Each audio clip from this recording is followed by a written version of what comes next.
आज हम chapter start कर रहे हैं halo alkane and hello arene 01। पहला लेक्चर है ये अपने चैनल का नाम है विच सर शॉर्टकट की।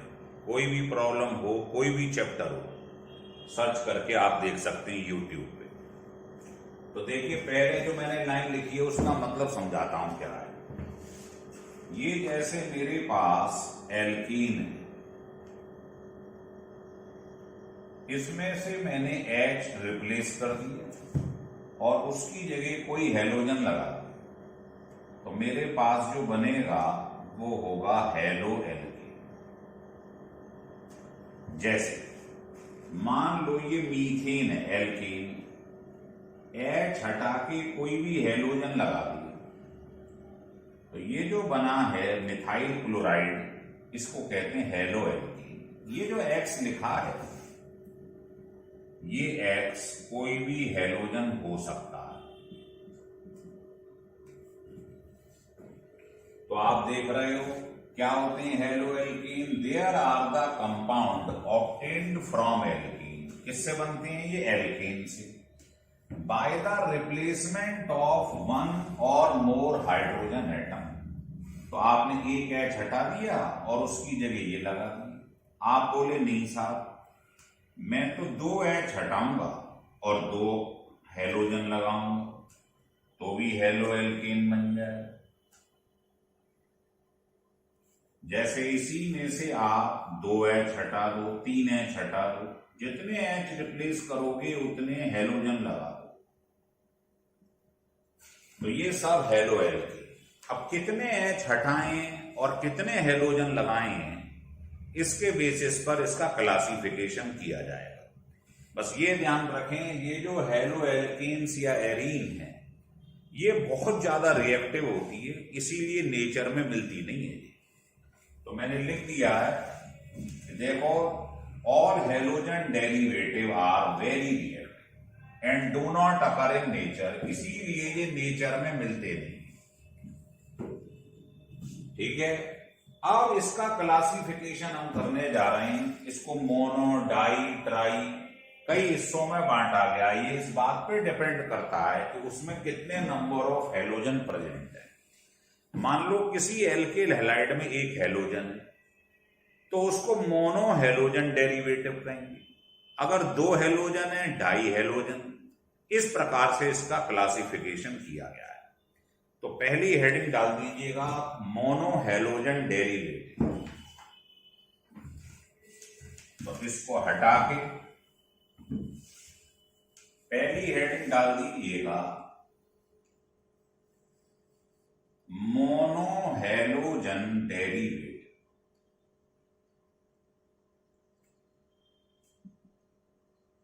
इसका मतलब क्या है? जिसमें एक हेलोजन प्रेजेंट है, जैसे जर्नल फार्मूला ये हो, जिसमें एक हेलोजन एटम है, मोनो हेलोजन डेरिवेटिव। इसको क्या है? फर्दर क्लासिफाई किया गया। लिख लो, these are further classified into, इसमें क्लासिफाई किया गया है इसे प्राइमरी, सेकेंडरी, टर्शरी। इसमें प्राइमरी इसको 1 डिग्री कहते हैं, सेकेंडरी 2 डिग्री, टर्शरी 3 डिग्री। तो इसका भी क्लासिफिकेशन किया गया है प्राइमरी, सेकेंडरी, टर्शरी में, है ना। किस पे डिपेंड करता है? ये डिपेंड करता है डिपेंडिंग अपॉन द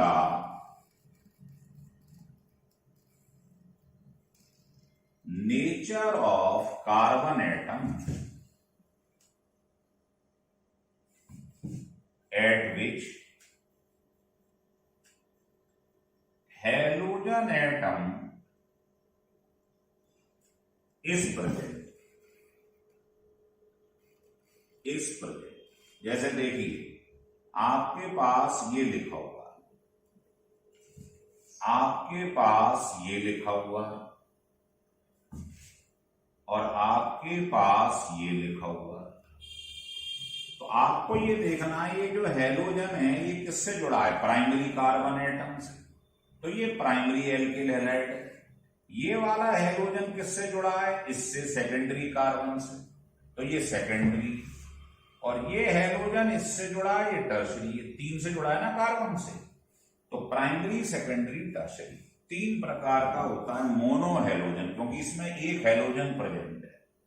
तो मोनो हैलोजन डेरिवेटिव को भी तीन हिस्सों में बांटा गया है। प्राइमरी, ये देखा करो हैलोजन जिस कार्बन से जुड़ा है उस कार्बन का नेचर कैसा है। अगर ये कार्बन प्राइमरी है तो ये primary alkyl halide, secondary alkyl halide, tertiary alkyl. लिख लीजिए।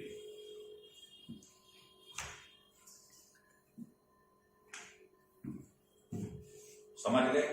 एग्जाम्पल तो आप सीख ही गए हो। एक हैलोजन होना चाहिए, मान लो ये लिखा है, ये लिखा है, तो ये सब में एक हैलोजन है, तो ये सब मोनो हैलोजन डेरिवेटिव है। और जनरली हमको पूरे चैप्टर में इसे ही पढ़ना है।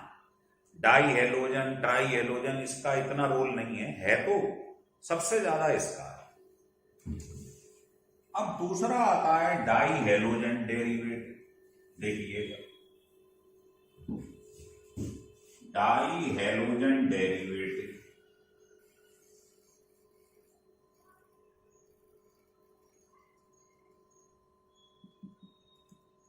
नाम से ही बता रहा है डाई हैलोजन, मतलब दो हैलोजन प्रेजेंट होंगे इसके अंदर।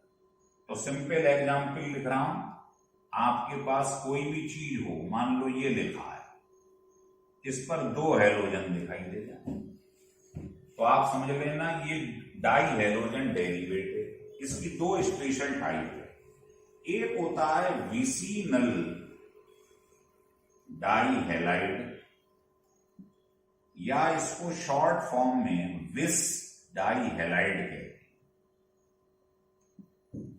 मतलब अगर दोनों हैलोजन बगल बगल वाले कार्बन एटम पर, मतलब both halogen atom, both halogen atom attached on the adjacent carbon atom, adjacent मतलब नेबर। अगर पड़ोस पड़ोस वाले कार्बन पर दो हैलोजन है तो इसको विसिनल डाई हैलाइड या विस डाई हैलाइड कहते हैं, है ना। और दूसरा होता है जेमिनल डाई हैलाइड।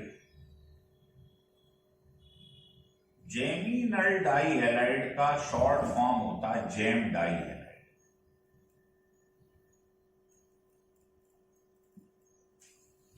इसका क्या मतलब है? इसका मतलब है दोनों हैलोजन एटम एक ही कार्बन पे दिखाई दें। जैसे ये जेमिनल है, देखो both halogen atom attach on the same carbon atom. अगर एक ही कार्बन पर, जैसे ये एग्जांपल देखिएगा, इस पर ही दोनों हैलोजन लग गए एक ही पे, तो ये जेमिनल है। और बगल बगल में लग गए तो कहलाता है विसिनल। हो गया क्लियर? लिख लीजिए।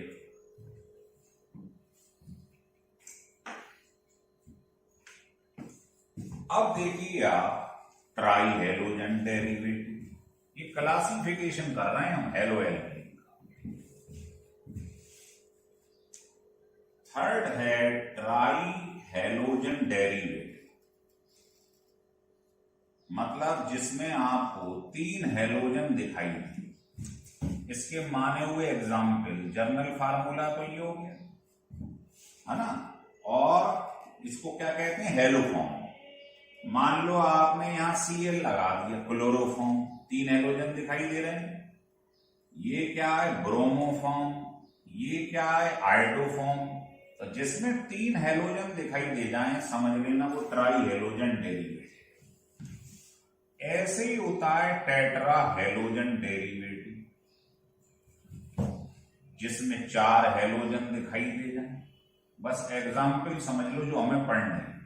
कार्बन टेट्राक्लोराइड, 4 हेलोजन है तो आप समझ लेना ये टेट्रा हेलोजन डेरिवेट है। ठीक है, इसके बाद मैं आपको कुछ और इंपॉर्टेंट पार्ट बताता हूं, इसके वो देखिए। जैसे मान लो 5वें में मैं आपको बताने जा रहा हूं, देखिए अब मैं आपको बताता हूं कि विनाइलिक क्या होता है। विनाइलिक हैलाइड, विनाइलिक का मतलब होता है, आपने पढ़ा है, ये जो होता है सेटअप, इसको विनाइल कहते हैं। तो अगर इसकी फ्री वैलेंसी के ऊपर यहां हेलोजन लग जाए तो इसको विनाइल हैलाइड कहा जाता है ना। तो आप कहीं पे भी लगा सकते हैं, ऐसे भी लगा सकते हैं। मान लो आपके पास यहां पर कुछ लिखा है तो C double bond C single bond X, ये वाला सेटअप बन जाए। C डबल बॉन्ड C इसे कहते हैं विनाइल, तो C डबल बॉन्ड C के बाद X लगना चाहिए, तो C डबल बॉन्ड C के बाद X लिखा है, तो ये विनाइलिक फॉर्म। इसके बाद अगली फॉर्म होती है एलाइलिक। एलाइलिक हैलाइड, इसमें क्या होता है बच्चों, ध्यान रख लो, इतने सेटअप को इसको एलाइल कहा जाता है। ये बहुत काम की चीजें हैं, आगे बहुत ही इंपॉर्टेंट चीजें, ध्यान रखिए। तो ये एलाइल है, तो अगर आप इसकी फ्री वैलेंसी पे हेलोजन लगा दो तो इसको बोलेंगे हम एलाइलिक हैलाइड। जैसे यहां Cl लगा दो तो ये हो जाएगा एलाइलिक क्लोराइड या एलाइल क्लोराइड।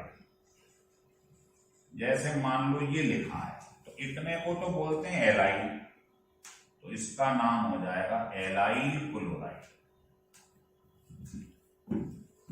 ठीक है, अब आप चाहो तो इसको ऐसे भी लिख सकते हो। मान लो आपने ये बना दिया है ना, और देखो C डबल बॉन्ड C के बाद C है और यहां X लगा दिया, तो C डबल बॉन्ड C के बाद C डबल बॉन्ड C के बाद C, तो ये वाला सेटअप बन गया है। तो अगर कोई पूछे ये क्या एलाइलिक हैलाइड है तो आप कहेंगे यस, तो ये एलाइलिक हैलाइड है। और ये जो दिखाई दे रहा है C डबल बॉन्ड C के बाद X, ये क्या कहलाता है, विनाइलिक। तो ये विनाइलिक, ये एलाइलिक। हो गया क्लियर? चलिए, तो अब तक मैंने आपको जो बताया ये सब हेलो एल्केन थी। क्या थे? Halo alkane. अब मैं आपको बताता हूं हेलो एरीन। एरीन का मतलब होता है AR मतलब एरोमेटिक। ये एरोमेटिक होते हैं हैलाइड्स, इनको बोला जाता है हेलो एरीन्स। इसमें क्या होता है, इसे पहचानने का आसान तरीका है, ऐसे बना लीजिए। अगर बेंजीन रिंग से डायरेक्टली कोई चीज जुड़ जाए, हेलोजन, बेंजीन रिंग से डायरेक्टली हेलोजन जुड़ जाए तो वो कहलाता है क्या, हेलो एरीन्स। जैसे मैं आपसे कहूं क्या ये लिखा हुआ क्लोरोबेंजीन, क्या ये हेलो एरीन है? यस, बेंजीन रिंग से डायरेक्टली अटैच। अच्छा, जो अभी मैं पढ़ा रहा था हेलो एल्केन, उसमें एक फॉर्म बची थी बेंजाइलिक। बेंजाइलिक फॉर्म क्या होती है देखिए, इसके ऊपर CH2 लग जाए, ये बेंजाइलिक है। अगर मैं यहां X लगा दूं हेलोजन तो ये बेंजाइलिक हैलाइड हो जाए। लेकिन ध्यान रखना ये हेलो एल्कीन है। एरीन तभी कहलाएगा जब ये डायरेक्टली बेंजीन रिंग से जुड़ा हुआ हो। ये पहले जितने पार्ट मैंने पढ़ाए हैं यहां तक, ये सब हेलो एल्कीन। ये वाला पार्ट हेलो एरीन है। अगर एरोमेटिक वाली चीज बेंजीन रिंग से डायरेक्ट हेलोजन जुड़ जाए तो समझ लेना वो हेलो एरीन। हो गई पिक्चर क्लियर? लिख लीजिए।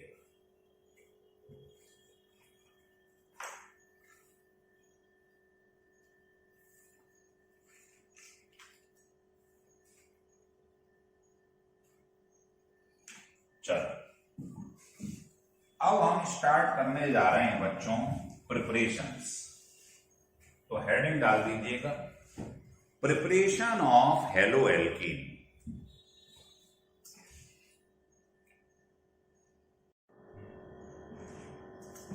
अब प्रिपरेशन स्टार्ट कर रहे हैं हम। देखिए फ्रॉम एल्कीन, एल्कीन से एल्किल हैलाइड कैसे बनाया जाए। तो देखियो हमने क्या करा, ये एल्कीन लिया, इसे कहते हैं डायरेक्ट मेथड। ये डायरेक्ट मेथड है, इसका आपने किसी भी हैलोजन पे रिएक्शन करा दिया है ना, डिफ्यूज सनलाइट पे, तो होगा क्या, सब्स्टिट्यूशन रिएक्शन, HBr लेके चला जाए और दूसरा Br अटैच हो जाए। यही होता है ना सब्स्टिट्यूशन, सिंगल बॉन्ड वाले सब्स्टिट्यूशन रिएक्शन देते, एक एटम देंगे आपको, दूसरा आपसे ले लेंगे। अब ये रिएक्शन रुकेगा नहीं, इसका फर्दर ब्रोमीन पे रिएक्शन करा दो, फिर HBr निकल जाएगा और दूसरा Br अटैच हो जाएगा। फिर करा दीजिएगा रिएक्शन ब्रोमीन पे, फिर H रिप्लेस हो जाएगा HBr और ये रह जाएगा ब्रोमोफॉर्म। और फिर कराइए, जब तक सारे H रिप्लेस ना हो जाएं तब तक रिएक्शन चलता है। ये टेट्रा ब्रोमो मीथेन बन गई। क्लोरीन ले लो तो CCl4 बन जाएगा। तो आप देख रहे हो, आपने एल्कीन का डायरेक्ट रिएक्शन कराया हैलोजन पे, तो आपके पास ये बना, ये बना, ये बना और ये बना, मतलब इन सबका मिक्सचर बना। तो this method is not useful, this method is not useful. बहुत बढ़िया मेथड नहीं है। क्यों?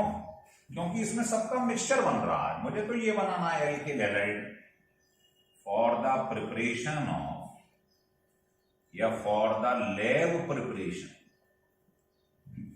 Of alkyl halide. क्यों? क्योंकि इसमें सबका मिक्सचर बन रहा है। तो लिखो because in this reaction the mixture of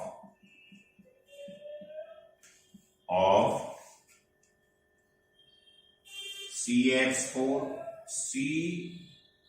CH4 बन गया लास्ट में, उससे पहले क्या बना CHX3 CH2X2 एंड सबसे पहले बना CH3X। इन सब का मिक्सचर बनता है, इसलिए ये मेथड बेकार है ना, क्योंकि इसमें बहुत लार्ज प्रिपरेशन नहीं होगी। हमें तो ये बनाना है और बन सब रहे हैं। अच्छा, इंडस्ट्री में आप इसे ले सकते हैं, क्योंकि इंडस्ट्री में क्या होता है, लार्ज स्केल पे बनाते हैं, तो उसमें क्या है, आप कंट्रोल्ड रिएक्शन अपना सकते हैं। जैसे आपने इसकी क्वांटिटी कम ले ली तो रिएक्शन यही रुक जाएगा, आगे बढ़ेगा ही। तो इंडस्ट्री में यूज कर सकते हैं, लेकिन आप इसको लैब प्रिपरेशन में यूज नहीं करेंगे। हो रहा है क्लियर? लिख लीजिए।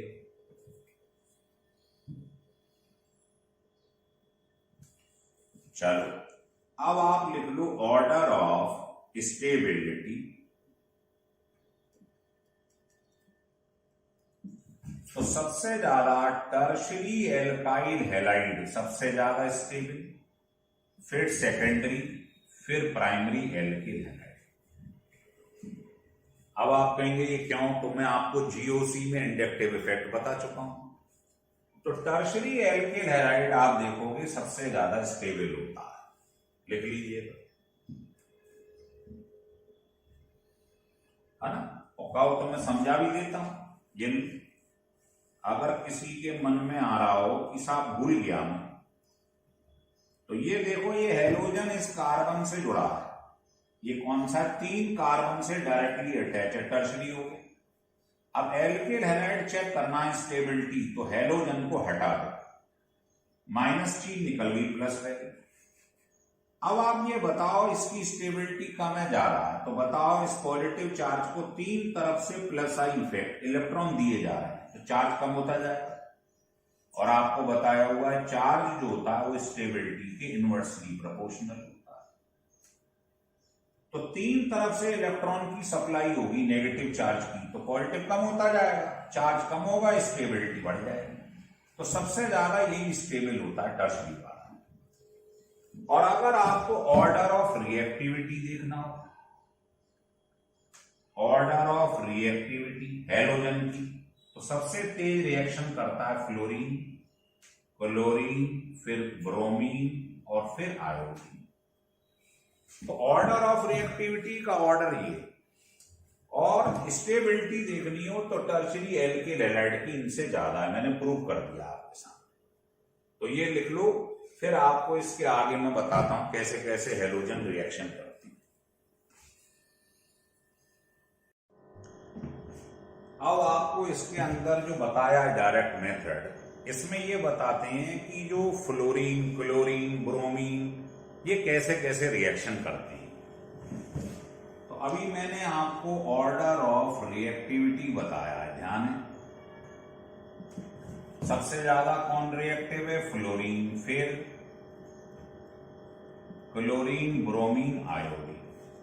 तो देखो ये सबसे ज्यादा रिएक्टिव है, तो ये वहां अटैक करेगा जहां इसे सहूलियत हो, है ना, आसानी से रिएक्शन कर जाएगा। तो ये क्या करता है, फ्लोरीन जो होती है इज मोस्ट रिएक्टिव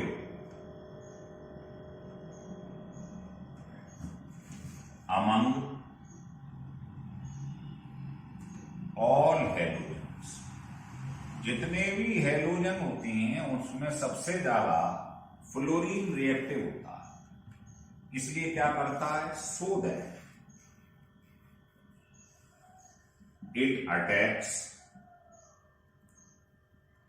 ऑन, कहां पर अटैक करेगा? प्राइमरी कार्बन पर अटैक करेगा। जबकि ये ब्रोमीन और आयोडीन इनकी रिएक्टिविटी बहुत कम है, तो ब्रोमीन एंड आयोडीन क्या करेंगे, ये अटैक वहां करेंगे, attack on most stable position, जहां पर सबसे ज्यादा स्टेबिलिटी है, दैट इज 3 डिग्री वाले पे अटैक करेंगे, क्योंकि ये सबसे ज्यादा स्टेबल होता है। इसको बोलते हैं सेलेक्टिविटी, है ना, सेलेक्टिविटी। मतलब ये सिलेक्ट करेंगे क्योंकि कम रिएक्टिव है, तो ये वहां अटैक करेंगे सबसे ज्यादा स्टेबिलिटी हो। जैसे आपने युद्ध सुना हो, यहाँ भाई ये रूस और यूक्रेन का युद्ध जो हो रहा है, या फिनलैंड भी मैदान में आ रहा है, स्वीडन आ रहा है, क्यों आ रहा है? क्योंकि ये बहुत कम स्टेबल है ना। इनको मालूम है, इन छोटे छोटे देशों को, कि अगर रूस ने हम पे हमला कर दिया तो हम खत्म हो जाएंगे। इसलिए ये चाहते हैं हम स्टेबल आदमी के संग जुड़ जाएं। तो जो गरीब आदमी होता है वो चाहता है मैं एक अमीर आदमी के संग, एक मजबूत आदमी के संग जुड़ जाऊं। तो इनकी रिएक्टिविटी बहुत कम है, तो ये वहां अटैक करना चाहेंगे, उससे जुड़ना चाहेंगे जो आदमी स्टेबल है, मजबूत है, और वो होती है टर्शरी पोजीशन। आपको मालूम है, अभी अभी प्रूव किया था मैंने कि टर्शरी एल्किल हैलाइड सबसे ज्यादा स्टेबल होता है। तो ये दोनों अटैक करना चाहेंगे हमेशा टर्शरी पोजीशन। अब जो बीच में क्लोरीन आ गया है, ये अटैक कर सकता है प्राइमरी पे भी और सेकेंडरी पे भी, टर्शरी पे भी। तो मेन तो हमें ये समझना है क्लोरीन का रोल, है ना। तो देखो, जैसे एक एग्जाम्पल लेती हैं, आपके पास पेपर में ये एग्जाम्पल ले लिया और इसका रिएक्शन आपसे कहा गया फ्लोरीन पे करवाओ और ब्रोमीन या आयोडीन पे करवाओ। तो बताओ, यहां पर अटैक करो, यहां करो, यहां करो, एक ही बात है, सब प्राइमरी प्राइमरी है, डायरेक्टली एक से जुड़े हुए हैं। तो ये सब प्राइमरी कार्बन एटम है, तो यहां से H निकलेगा, F जुड़ जाएगा। तो दो प्रोबेबिलिटी है, या तो यहां से H निकल जाए, F लग जाए, तो आपको मालूम है ये बन जाए। और मान लो अगर ये 3 से जुड़ा हुआ है, टर्शरी, यहां से H हटे और F जुड़ जाए तो टर्शरी बन जाए, टर्शरी बन जाएगा। तो आप ये बताओ मुझे, यहां पर अब जगह नहीं है, यहां लिख देता हूं, टर्शरी बन जाएगा। बताओ फ्लोरीन से रिएक्शन में कौन सा ज्यादा स्टेबल है, कहां लगना चाहेगा? तो फ्लोरीन सबसे ज्यादा रिएक्टिव है, इसलिए वो हमेशा प्राइमरी में लगना चाहिए। तो ये प्राइमरी वाला जो है ये मोर स्टेबल, और ये लेस स्टेबल है टर्शरी वाला। तो फ्लोरीन के केस में ध्यान रख लो प्राइमरी ज्यादा स्टेबल होगी। लेकिन अगर यही रिएक्शन ब्रोमीन आयोडीन पे हो रहा तो वो चाहता है मैं स्टेबल पोजीशन पे लगूं, मतलब 3 डिग्री वाले पे लगूं, तो क्या होगा? 3 डिग्री पे लग जाएगा, है ना। इसी में जगह ले लीजिए, यहां ब्रोमीन लिख लो आप,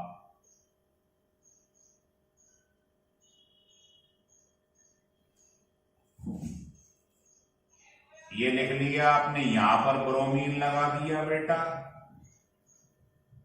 है ना। इस पर से H हट के ये लगा दी।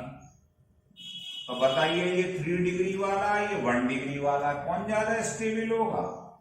तो वो आप जानती हैं, ये 3 डिग्री लिखा है ना आपने, ये 1 डिग्री, तो ये 3rd डिग्री वाले पे लगना चाहेगा। ये मोर स्टेबल है, ये लेस स्टेबल, लिख लीजिए।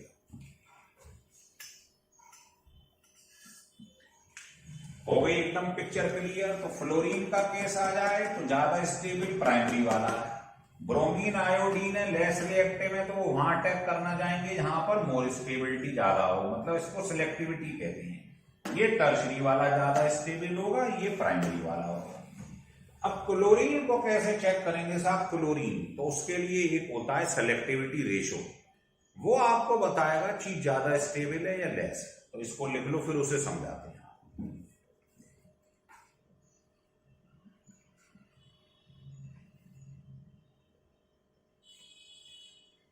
लिख लिया, चलो। कहो तो आपको एक एग्जाम्पल और बता दें, अगर आप चाहें कि नहीं साहब एक एग्जाम्पल और बताओ, तो आप ही करके देख लो लोग। मान लो पेपर में ये क्वेश्चन आ गया,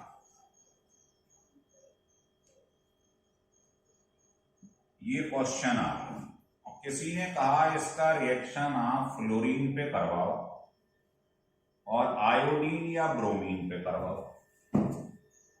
तो आपको मालूम ही है प्रोबेबिलिटी क्या है? प्रोबेबिलिटी है भाई फ्लोरीन वहीं अटैक करेगा जहां प्राइमरी कार्बन, तो जो एक से जुड़ा है प्राइमरी प्राइमरी प्राइमरी, और आयोडीन कहां पर या ब्रोमीन कहां अटैक करती है? टर्शरी पे। टर्शरी ये है 3 से जुड़ा हुआ है, तो इस H को हटाएगा आयोडीन, तो इसमें ये वाली चीज सबसे ज्यादा बनेगी, ये मोर स्टेबल बनेगी दोनों, ये मोर स्टेबल है टर्शरी, और फ्लोरीन में चीज प्राइमरी पे लगेगी। हो गया एकदम क्लियर? यहां लगा लो, यहां लगा लो, बात एक ही।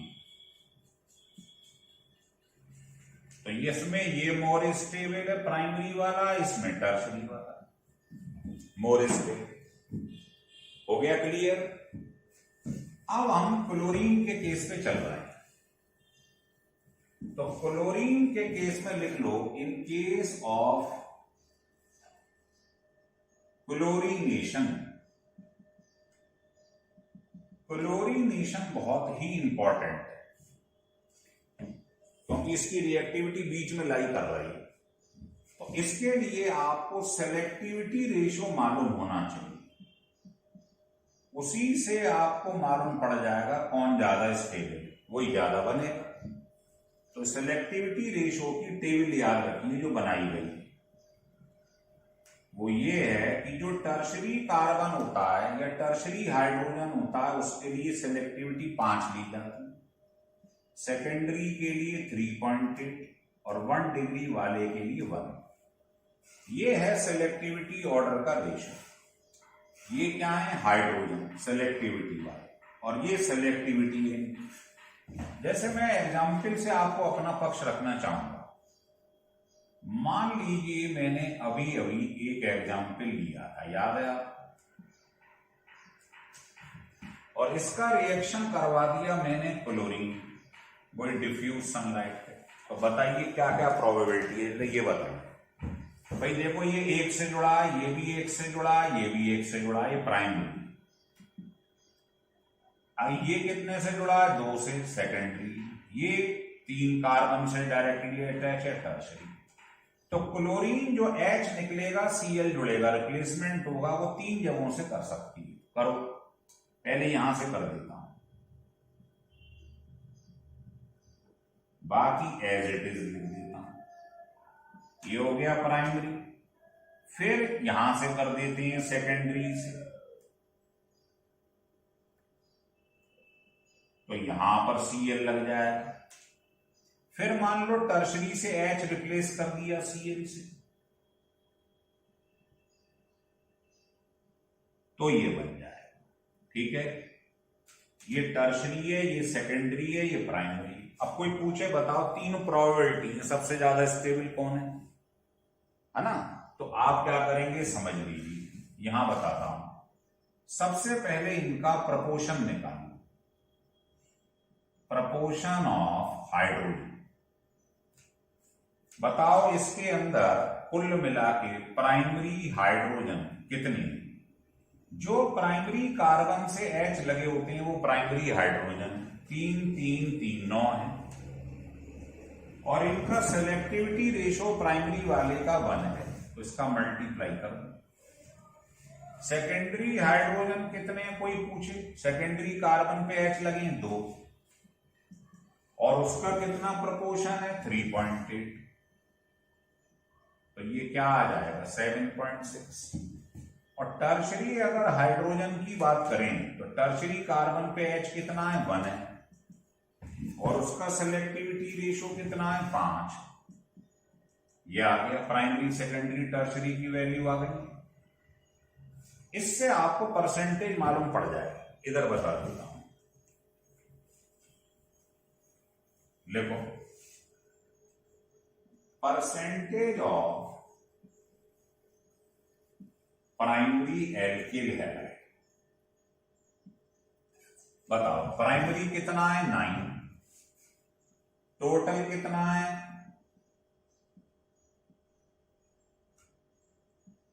100 पर परसेंटेज निकालो। ऐसी कोई कहे सेकेंडरी एल्किल हैलाइड की परसेंटेज कैसे निकालोगे? तो सेकेंडरी वाला कितना है, टोटल कितना है, × 100। टर्शरी की अगर बात करें तो टर्शरी कितना है बताइए? 5। तो सबका आप परसेंटेज निकाल लो, जिसका परसेंटेज ज्यादा हो जाएगा तो समझ लो वही बन जाएगा। तो तीनों का परसेंटेज निकाल लो आप।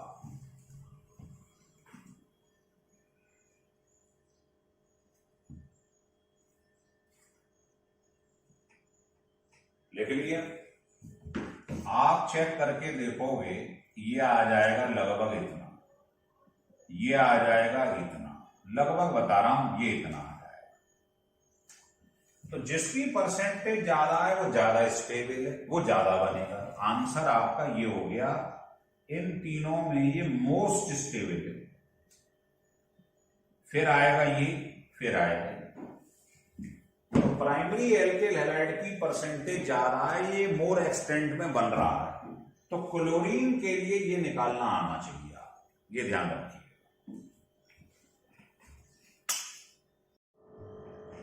देखिए रिएक्शन में मैंने आपको हैलोजिनेशन ऑफ एल्केन बता दिया है डिटेल में, कि कैसे ब्रोमीन से रिएक्शन होता है, कैसे क्लोरीन से होता है, कैसे सेलेक्टिविटी देखी जाती है, रिएक्टिविटी देखी जाती है।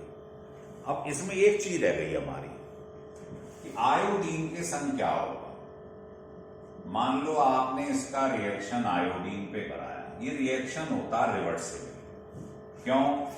देखो आप जानते हो एल्केन सब्स्टिट्यूशन देता है, H I लेके चला जाएगा और दूसरा I लग जाएगा। असल में ये होता है बहुत बढ़िया, क्या होता है, रिड्यूसिंग एजेंट। तो अगर ये बहुत बढ़िया रिड्यूसिंग एजेंट है तो क्या करेगा, इसको रिड्यूस कर देगा, तो ये द्वारा से यही बना देगा, तो रिएक्शन रिवर्सिबल हो गया। अगर हम ये चाहते हैं ये रिवर्सिबल नहीं हो, क्योंकि रिवर्सिबल रिएक्शन कभी कंप्लीट ही नहीं होता, इसमें एल्किल हैलाइड बढ़िया बनेगा, तो आपको इसको रिमूव करना पड़ेगा। तो लिख लो, for the removal of HI, इसको हटा दो या ऐसे बोल दो, फॉर द गुड यील्ड